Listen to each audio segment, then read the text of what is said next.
নমস্কার, দেখছেন নিউজ 18 বাংলা। আমি রুমেলা রয়েছি আপনাদের সঙ্গে। খবর দিনভরের শুরুতে যে খবরে নজর রাখবো, বাহিনী নিয়ে কি এবার অন্য কোনো ভাবনা? আসলে এই ভোটবঙ্গে যত উত্তাপ চড়ছে তত এই প্রথম দফার আগে যে জল্পনা এখন রয়েছে তা হলো কেন্দ্রীয় বাহিনীকে কি অতিরিক্ত দায়িত্ব, মানে কোথাও যদি অশান্তির খবর পাওয়া যায় দেন অ্যান্ড দেয়ার স্পটে চলে যাবে কেন্দ্রীয় বাহিনী। ইতিমধ্যেই আপনারা জানেন এই ভোটবঙ্গে প্রায় 2.5 লক্ষের কাছাকাছি বাহিনী মোতায়েন করার ভাবনা, এবং সেখানে দাঁড়িয়ে যে জল্পনা সিইওর মন্তব্যে উঠে এসেছে তা হলো এবার বাহিনীকে বাড়তি দায়িত্ব। যেখানে অশান্তির খবর, যেখানে উত্তেজনার খবর, দেন অ্যান্ড দেয়ার স্পটে পৌঁছে যাবে বাহিনী। কথা বলবো এই বিষয়ে আরো বিস্তারিত। প্রতিনিধি সোমরাজ বন্দ্যোপাধ্যায় রয়েছেন আমাদের সঙ্গে। সোমরাজ, রাজ্যের মুখ্য নির্বাচনী আধিকারিকের তরফে একটা বিষয় স্পষ্ট করে দেওয়া হয়েছে যে কেন্দ্রীয় বাহিনী কোনোভাবেই ভোটের দিন বসে থাকবে না। যখনই কোনো গন্ডগোলের খবর এসে পৌঁছাবে বা অশান্তির খবর এসে পৌঁছাবে, কেন্দ্রীয় বাহিনী সঙ্গে সঙ্গে চলে যাবে।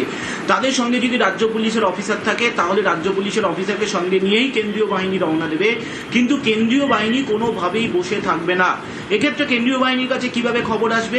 তুমি জানো, বুথে বুথে থাকবে কেন্দ্রীয় বাহিনী, এবং তাদের কাছে, অর্থাৎ তারা যদি বুথে কোনো রকম অশান্তির খবর পায় সঙ্গে সঙ্গে কেন্দ্রীয় বাহিনীর যারা কমান্ড্যান্ট থাকবেন তাদের কাছে তারা খবর পৌঁছে দেবেন, এবং কমান্ড্যান্টের নির্দেশে সঙ্গে সঙ্গে কেন্দ্রীয় বাহিনী তাদের কাছে জিপিএস থাকবে, ট্র্যাকার থাকবে, সেই ট্র্যাকারে সেই লোকেশন দিয়ে সঙ্গে সঙ্গে সেই লোকেশনে পৌঁছে যাবেন। এক্ষেত্রে কেন্দ্রীয় বাহিনীকে রাজ্য পুলিশের ওপর আলাদা করে ভরসা করতে হবে না। রাজ্যের মুখ্য নির্বাচনী আধিকারিক মনোজ কুমার আগরওয়ালের এই মন্তব্যই অন্তত জল্পনা বাড়াচ্ছে। তাহলে কি কেন্দ্রীয় বাহিনীকে ভোটের দিন বাড়তি ক্ষমতা দেওয়া হচ্ছে নির্বাচন কমিশনের তরফে? তার কারণ এর আগে বারবারই বিভিন্ন বিরোধী রাজনৈতিক দলগুলির তরফে অভিযোগ উঠে আসে যে ভোটের দিন কেন্দ্রীয় বাহিনীকে ব্যবহার করা হয় না, আর তাকে সামনে রেখেই এবার কেন্দ্রীয় বাহিনীকে বাড়তি ক্ষমতা দেওয়া হচ্ছে। অন্তত মুখ্য নির্বাচনী আধিকারিক মনোজ কুমার আগরওয়ালের মন্তব্য তেমনটাই জল্পনা বাড়াচ্ছে।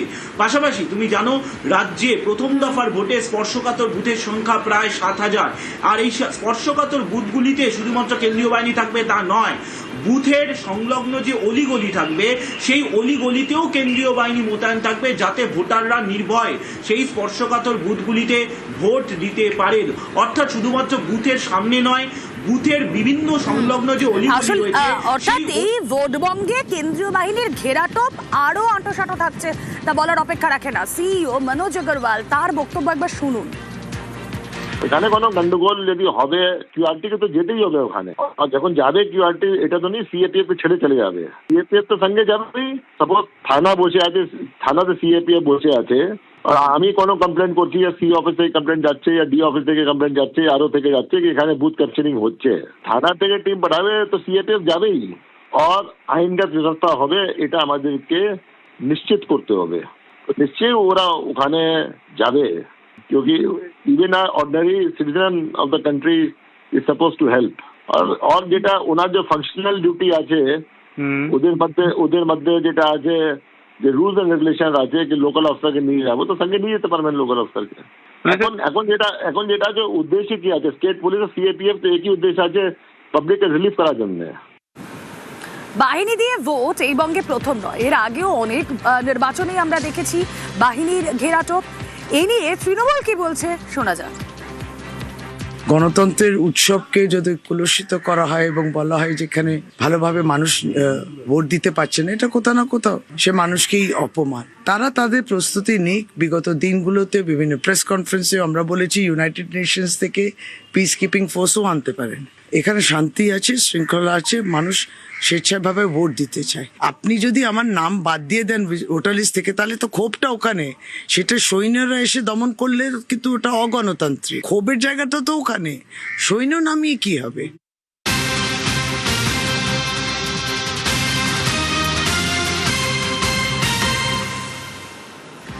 আমাদের রাজ্যে স্পর্শকাতর বুথের সংখ্যা প্রায় 7,000, এবং এই স্পর্শকাতর বুথ শুধু নয়, কেন্দ্রীয় বাহিনী শুধুমাত্র এই স্পর্শকাতর বুথে নয়, তার সারাউন্ডিং যে এলাকা, স্পর্শকাতর বুথ লাগোয়া এলাকাতেও নাগারে টহল দেবেন তারা।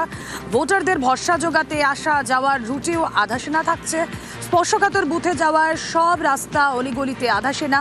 কেন্দ্রীয় বাহিনী মোতায়েনেও আরও কড়া কমিশন।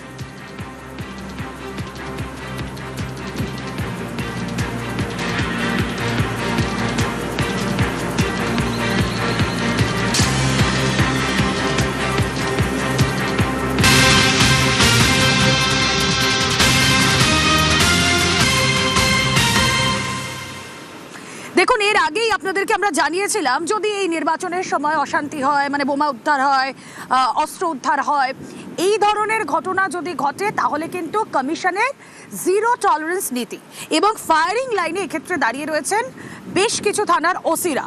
তাদের কর্তব্যে গাফিলতিতে সরাসরি বরখাস্ত থেকে কম্পালসারি রিটায়ারমেন্টের হুঁশিয়ারি, ভোটে বোমাগুলি ব্যবহারে একেবারে জিরো টলারেন্স। নির্বাচন কমিশনের ছাপ্পা বা বুথ জ্যামেও দায় বর্তাবে কাদের ওপর? এই ওসি এসডিপিওদের ওপরই।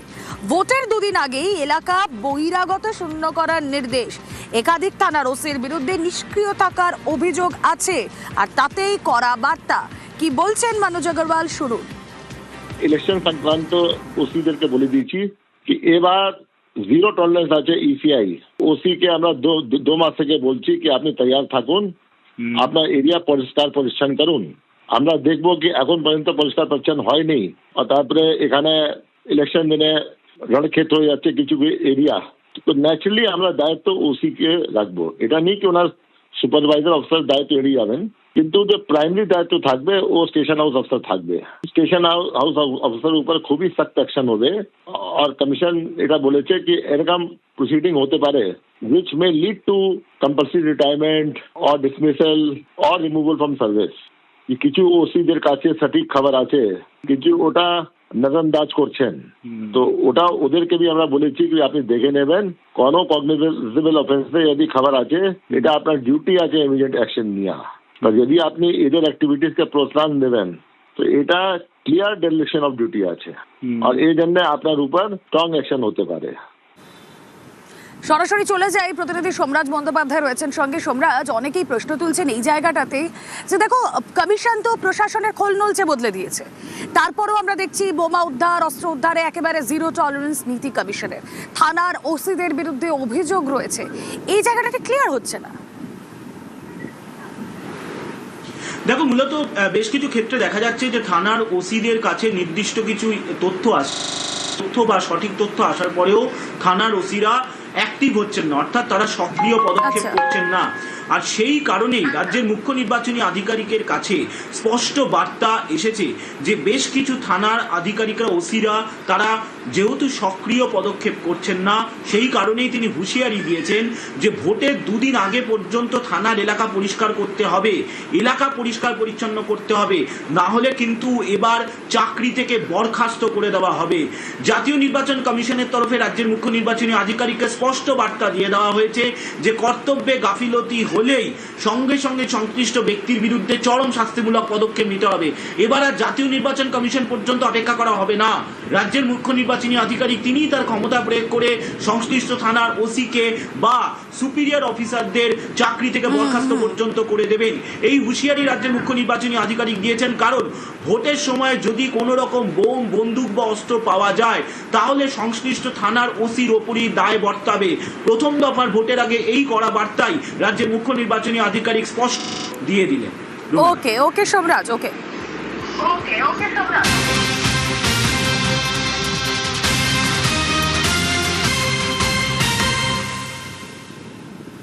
প্রথম দফার নির্বাচন আর দিন দুয়েক পর, কিন্তু তার আগেই আমরা দেখলাম একেবারে অ্যাকশন। এবং প্রথম দফার আগে 4 জেলা থেকে 135 জন দাগি তাদেরকে গ্রেফতার করা হলো। গত রাতে 135 জন দাগিকে গ্রেফতার প্রথম দফার নির্বাচনের আগে, ভোটের আগে এক রাতে গ্রেফতার 135 দাগি। কথা বলবো, প্রীতি রয়েছেন সঙ্গে। প্রীতি, দেখো নির্বাচন কমিশন স্পষ্টত কিন্তু এর আগে নির্দেশ দিয়ে জানিয়েছিল রাজ্য পুলিশের বিভিন্ন আধিকারিক অফিসারদেরকে যে ভোটের 3 দিন আগে সমস্ত অপরাধী রয়েছে যাদের বিরুদ্ধে একাধিক অভিযোগ রয়েছে এবং দাগি আসামি হিসেবে যারা পরিচিত এলাকায় তাদেরকে গ্রেফতার করতে হবে, এবং গ্রেফতার না করতে পারলে সেই সংশ্লিষ্ট থানার ওসি বা আধিকারিকদের বিরুদ্ধে কিন্তু ব্যবস্থা নেওয়া হবে। আমরা ঠিক তেমনটাই দেখলাম 23শে এপ্রিল প্রথম দফার নির্বাচন, এবং তার আগে গতকাল রাতে রাতারাতি প্রায় প্রথম দফার নির্বাচন যে সমস্ত জেলা থেকে রয়েছে সব জেলা থেকে কিন্তু 135 জন দাগি আসামি বা যাদের বিরুদ্ধে একাধিক অভিযোগ রয়েছে এবং যারা অভিযুক্ত তাদেরকে কিন্তু গ্রেফতার করা হয়েছে। নির্বাচন কমিশন আগেই জানিয়েছিল যে এই রাউডি যাদেরকে বলা হচ্ছে সেই রাউডি যাতে না থাকে এলাকায় এবং সংশ্লিষ্ট বুথগুলোতে শান্তিপূর্ণ নির্বাচন হয় তার জন্য কিন্তু গ্রেফতার করতে হবে, এবং রাজ্য পুলিশের আধিকারিকরা তেমনটাই করলেন। ওকে ওকে।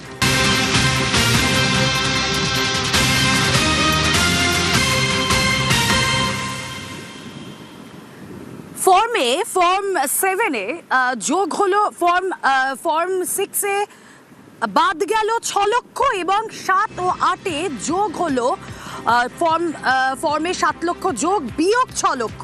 ভোটার লিস্টের নাম তুলতে ফর্ম 6 ও ফর্ম 8, ফর্ম 6 ও ফর্ম 8-এ নাম উঠল 7 লক্ষের, যে কথা আপনাদের শুরুতে বললাম। ফর্ম 7-এ বাদ প্রায় 6 লক্ষ। নিউজ 18 বাংলায় যোগ বিয়োগের পরিসংখ্যান আর তিনটি ফর্মের পরিসংখ্যান জানিয়েছেন সিইও মনোজ আগরওয়াল।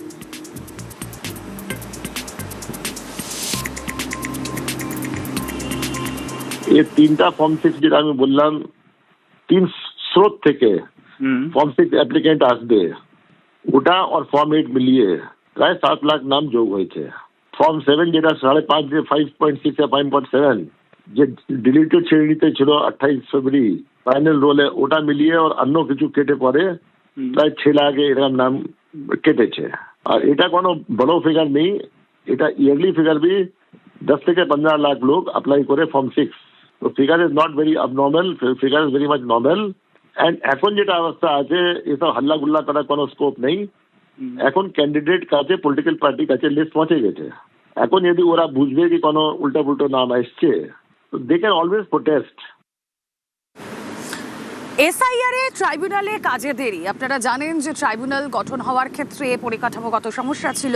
এবার এই এসআইআর এ ট্রাইব্যুনালের কাজে দেরি। সুপ্রিম কোর্টে প্রধান বিচারপতির এজলাসে উল্লেখ এক আইনজীবী রিপোর্ট নেবেন বলে জানালেন সুপ্রিম কোর্টের প্রধান বিচারপতি। কথা বলবো, মৈত্রী ভট্টাচার্য রয়েছেন সঙ্গে। মৈত্রী, দেখো, আজকে প্রধান বিচারপতি সূর্যকান্তর বেঞ্চে বাংলার এসআইআর মামলাকে মেনশন করেন আইনজীবী সিনিয়র অ্যাডভোকেট দেবদাস কামাত। তিনি উল্লেখ করেন যে আপিলের ট্রাইব্যুনাল এখনো পর্যন্ত পুরোদস্তুর কাজ করতে শুরু করেনি এবং সর্বোচ্চ আদালতের যে নির্দেশ ছিল সেই নির্দেশ না মেনেই সেখানে আইনজীবীদেরকে অ্যালাউ করা হচ্ছে না এবং শুধুমাত্র কম্পিউটার বেস বা ইন্টারনেট বেস যে সমস্ত আবেদন শুধুমাত্র সেগুলোকেই দেখা হচ্ছে। ফলে সেই জায়গায় দাঁড়িয়ে এখন দেরিতে হাতে সময় নেই এবং সর্বোচ্চ আদালতের পরবর্তী মামলার জন্য শুনানি 24 তারিখ ধার্য করা রয়েছে। সেই কারণে কলেজ ইন্টারভেনশনের দাবি করেন এই আইনজীবী দিবস। তারপরেই প্রধান বিচারপতি সূর্যকান্ত এবং বিচারপতি জয়মাল্য বাগচি বেশ তারা জানিয়েছেন যে আজকেই এই বিষয় নিয়ে তারা কলকাতা হাইকোর্টের প্রধান বিচারপতির থেকে রিপোর্ট দেবেন। ওকে।